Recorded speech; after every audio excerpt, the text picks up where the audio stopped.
Assalamualaikum warahmatullahi wabarakatuh. Om Swastiastu, Namo Buddhaya, salam kebajikan. Saya Gusma Strianti dari Universitas Pekalongan, Program Studi Pendidikan Bahasa dan Sastra Indonesia. Rekan-rekan sekalian, pakaian apa sih yang saya gunakan kali ini? Iya, pakaian batik. Siapa yang tidak kenal dengan batik? Warisan budaya asli Indonesia yang diakui secara resmi oleh dunia melalui UNESCO. Kita patut berbanggakan hal itu. Nah, di Indonesia sendiri banyak sekali motif batik yang berasal dari daerah-daerah tertentu. Kali ini saya akan membahas salah satunya, yakni batik Pekalongan. Apa yang membedakan batik Pekalongan dengan batik dari daerah lain? Ini akan saya bahas lebih lanjut sebagai bentuk pertukaran budaya pada program Permata Sakti 2020. Batik Pekalongan mempunyai ciri khas. Yang pertama, batik Pekalongan menggunakan pewarna soga. Apa itu pewarna soga? Pewarna soga adalah pewarna alami yang berasal dari tumbuh-tumbuhan, misalnya dari kulit kayu, dari akar tanaman, dan lain sebagainya. Namun, memang saat ini agak jarang untuk ditemukan karena proses pembuatannya yang cukup rumit jika dibandingkan dengan menggunakan pewarna tekstil. Kemudian ciri khas yang kedua, batik Pekalongan ini menggunakan warna-warna yang lebih cerah dibandingkan dengan batik dari daerah lain yang mungkin lebih kalem, lebih gelap.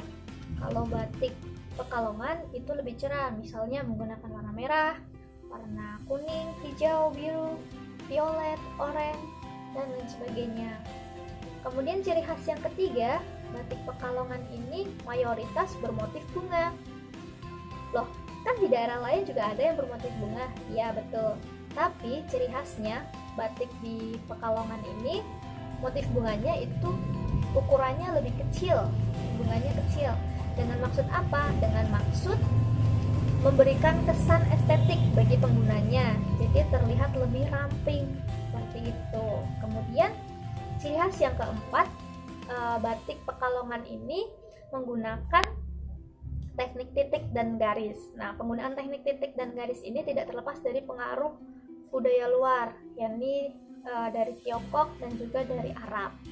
Seperti apa sih bentuknya batik Pekalongan? Apakah seperti yang saya pakai? Nah, saya akan memberikan contoh-contohnya, gambar batiknya di sini. Nanti teman-teman bisa lihat. Namanya juga akan saya sebutkan. Yang pertama ini adalah batik Jelamprang. Batik Jelamprang ini dipengaruhi oleh budaya Islam yang dibawa dari Arab.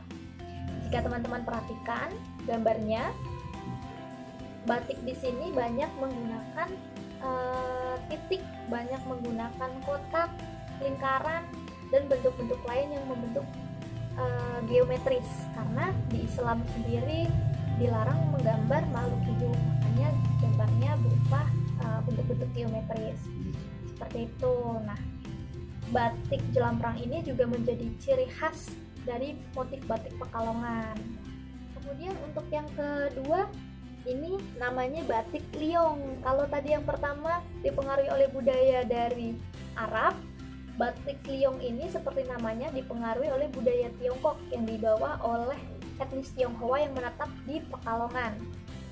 Jadi motifnya ini berdasar pada gambar imajiner ular naga dan burung phoenix.